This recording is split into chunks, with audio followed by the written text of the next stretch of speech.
seorang muslim terhadap Al-Quran. Telah dengarkan penjelasan dari topik tersebut setelah aku, sehingga saja bisa membuka pemahaman kita lebih baik tentunya, dan kembali untuk yang ingin berpartisipasi silahkan bergabung di 0823 6768 95 dan Ustaz, tentu juga kita mungkin menunggu untuk ada yang bertanya. Dalam suatu dua ayat kan pernah dikatakan bahwa jika seorang anak ini hafal Al-Quran atau hafiz Al-Quran, dia akan membawa 10 orang keluarganya, seperti itu ya Ustaz. Nah, sebenarnya dalam penjabaran ini tentu kita penasaran juga, apakah ketika anak ini memang hafiz Al-Quran, katakanlah keluarganya berbeda sedikit dalam berbeda dari dia, tidak hafiz, pengamalannya pun masih dikatakan maju mundur seperti itu Ustaz. Apakah ini sang hafiz yang memilih atau seperti apa sebenarnya penjelasan dari hadis ini Ustaz? Baik ya. Kita banyak mendengar di kalangan masyarakat kita juga hadis ini populer di kalangan masyarakat, bahwasanya ketika seseorang itu hafal Al-Quran 30 juz, maka dia bisa membantu 10 dari keluarganya untuk dia bawa masuk ke surga.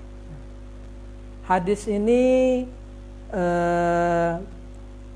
hadisnya dhaif ya, lemah hadisnya. Tapi hadis dhaif ini bisa kita pakai untuk fadailul a'mal ya, untuk memotivasi kita untuk beramal ya.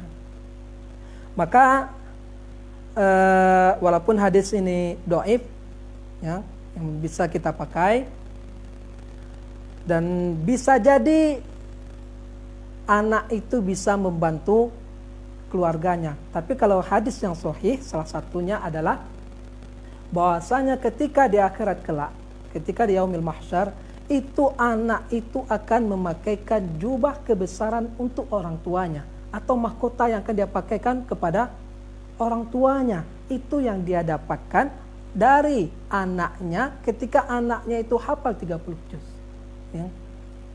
Yang mana mahkota ini itu cahayanya seperti cahaya matahari ya, sinarnya luar biasa sekali ya. Walaupun hadis yang lain ini bisa jadi motivasi untuk kita untuk mendorong anak itu menjadi penghafal Al-Quran, agar kita nanti ikut mendapat syafaat dari anak tersebut ya. Bisa jadi orang yang paling berkontribusi dalam hidupnya itu yang akan dia pilih. Otomatis siapa? Tentu orang tuanya ya, tentu keluarga yang paling dekatnya. Maka yang milihnya tentu anaknya, karena anaknya akan memilih, oh siapa yang paling berjasa dalam hidupnya. Oh saya punya guru ini yang selalu mendampingi saya, mulai dari tidak bisa baca Quran sampai bisa baca Quran, bisa paham artinya, bisa paham tafsirnya. Bisa jadi itu yang dia pilih. Ini anaknya langsung yang milih ya. Nah, walaupun hadisnya dhaif. Iya. Banyak yang tentu saja menggunakan hadis ini ya. Iya, betul. Alhamdulillah ini kenapa juga tapi belum tahu kalau ini ternyata hadis yang dhaif. Di sini Ustaz, seorang anak ada perbandingan nih ya. Seorang anak yang bisa dikatakan dia bukan hafiz Al-Quran. Iya. Bahkan seperti kata Ustaz, dalam sholatnya 3 kul ini 3 kul kemarin. Kalau benar dia pede-pede seperti itu Ustaz. Namun dia seorang anak yang berbakti kepada kedua orang tua, bahkan termasuk yang tidak pernah bahkan menyakiti hati orang tua, katakan seperti itu. Namun ada anak yang mengetahui agama, mendalami agama, bahkan dia bisa dikatakan sudah banyak hafal ayat-ayat Al-Quran, ayat-ayat yang panjang. Namun dalam hal ini dia memang tidak berkata kasarnya itu secara langsung. Namun dia ketika sudah menjadi orang yang sukses, katakan seperti itu, setelah selesai pendidikannya, orang tuanya tetap berjuang untuk menyelesaikan pendidikannya. Setelah dia menyelesaikan pendidikannya, dia tidak sempat berbakti, malah langsung nikah dengan Ustaz. Sementara adik-adiknya masih banyak, bahkan orang tuanya belum mampu. Seperti apa ini Ustaz? Apakah bisa dikatakan, ya mohon maaf, dia kurang mentadaburi Al-Quran? Oke. Baik. Ya. Yang pertama tadi ada anak yang belum banyak hafalannya. Yang belum banyak hafalannya, tapi baktinya kepada orang tua itu luar biasa sekali. Ya. Maka dia bisa jadi seperti seorang sahabat, ya. Dia sahabat ini tak pernah jumpa dengan Nabi Muhammad SAW, tapi Nabi pernah berwasiat kepada Umar bin Khattab, nanti kalau kamu jumpa sahabat ini, mohon maaf saya lupa nama sahabatnya, kalau kamu jumpa dengan sahabat ini, minta doa dari anak ini. Ya. Doanya itu dikabulkan oleh Allah Subhanahu Wa Taala. Apapun permintaan anak ini, itu dikabulkan oleh Allah Subhanahu Wa Taala. Ternyata setelah Nabi wafat, maka dicari oleh Umar bin Khattab ini, dan dia itu berasal dari Yaman. Ya. Kapan jumpanya? Ketika melakukan ibadah haji, kalau nggak salah. Ya. Berjumpa, dicari, kemudian ketika bertemu, tolong doakan saya. Ya. Kata Umar bin Khattab. Ya. Kenapa? Karena dia mendapat pesan dari Nabi Muhammad SAW. Kenapa doa dia dikabul? Ya. Permintaan dia dikabulkan oleh Allah Subhanahu Wa Taala itu karena dia punya bakti kepada orang tuanya. Baktinya luar biasa sekali. Tidak pernah menyakiti sekalipun kepada orang tuanya. Nah, ini bisa jadi ketika anak berbakti kepada orang tua walaupun nggak punya banyak hafalan, bisa jadi doa dia terkabulkan oleh Allah Subhanahu Wa Taala. Kemudian yang kedua, yang tadi, ini yang laki-laki atau yang perempuan ini? Yang laki-laki. Oke. Sudah disekolahkan dari kecil, kemudian sampai dia besar, selesai studinya. Setelah selesai studi, dapat pekerjaan, kemudian dia menikah. Ya. Maka belum sempat berbakti kepada orang tua. Nah, ini kita yang banyak salah dalam pemahaman berbakti kepada kedua orang tua. Ya. Ketika kita sudah beristri, sudah menikah, ini tidak menutup diri kita untuk berbakti kepada orang tua. Ya. Kenapa? Orang tua lebih utama daripada istri kita. Nah, itu untuk suami. Maka bagaimana cara berbaktinya? Banyak. Kalau kita punya harta, berikan harta kita, utamakan untuk orang tua kita terlebih dahulu. Ya, nanti baru umpamanya kasih untuk istri kita. Ya.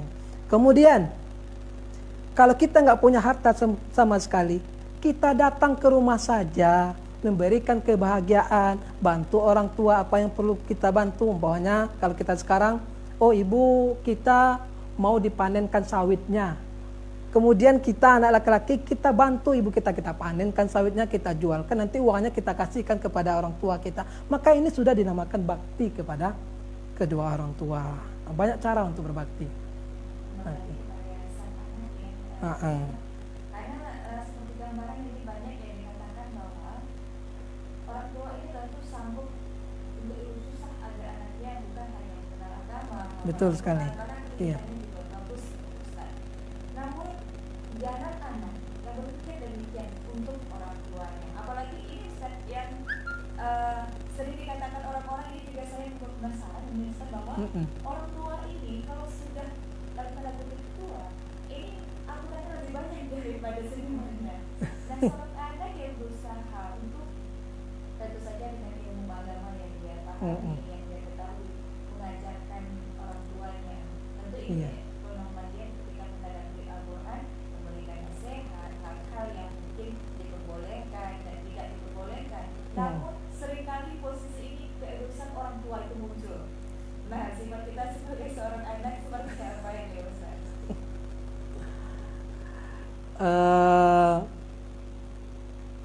Anak, ya, ketika dia mempelajari Al-Quran, kemudian orang tuanya memberikan nasihat tersebut kepada ada seseorang, walaupun dia paham isi Al-Quran, ada suatu ketika dia butuh nasihat dari orang lain. Ya, contoh, dia katakan ulama besar lah, ya, umpamanya udah punya ilmu yang banyak, ya paham Al-Quran, paham hadis, ya. Ketika ibunya meninggal, dia paham ini, harus sabar, harus sabar. Cuman ketika ibunya meninggal, contoh nih kita kembalikan ke contoh biar mudah pemahamannya, ya. Dia lupa itu, ya. Maka harus ada orang lain untuk mengingatkannya, untuk ingat kembali bahwasanya ketika ada musibah itu kita harus sabar. Nah, kita butuh orang lain. Makanya dalam Al-Quran dikatakan dalam surah Al-Asr itu watawasau bil haqqi watawasau bis sabri. Ada anjuran di situ untuk saling menasehati. Ya, kita selalu memberikan nasihat, terlebih orang tua yang memberikan nasihat untuk anaknya. Kalau orang tua memberi nasihat kepada kita, walaupun kita paham apa yang dia sampaikan itu, sebagai bakti kita kepada orang tua, diam. Ya, kita dengarkan dengan baik. Oh Bu, oh saya sudah paham nih Bu, ini sudah saya tahu ini. Ya, itu maka jatuh nanti kita kepada durhaka terhadap orang tua. Kenapa? Orang tua ada semangat ini memberikan nasihat, tapi kita menyalahinya. Kadang orang tua itu kan semakin tua, itu dia semakin manja. Iya, ya, semakin manja. Ketika orang tua ini kita mengetahui jalan dia, kita anggap ini sedikit yang tentu harus menasihatinya. Karena tidak jauh melenceng, namun ada kesalahan di sana. Seorang anak menasihati orang tua. Orang tua ini bersifat egois. Sementara tentu saat ada ini hafal Al-Quran semua hadisnya. Iya. Urusannya gimana ini Ustaz?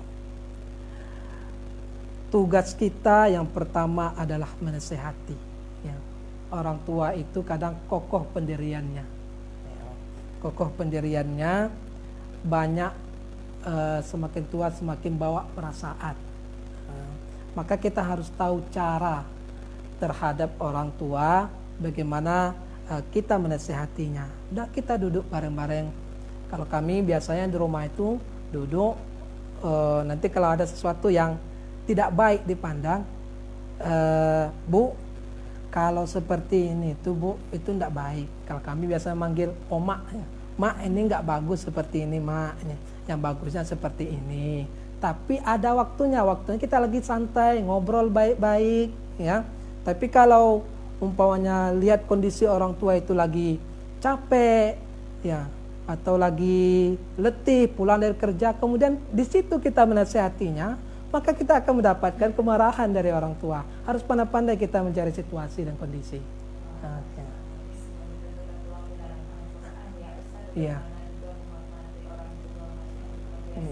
Memang kalau kita membahas tentang pedoman hidup ini memang sungguh luas penjabarannya. Luas sekali. Iya.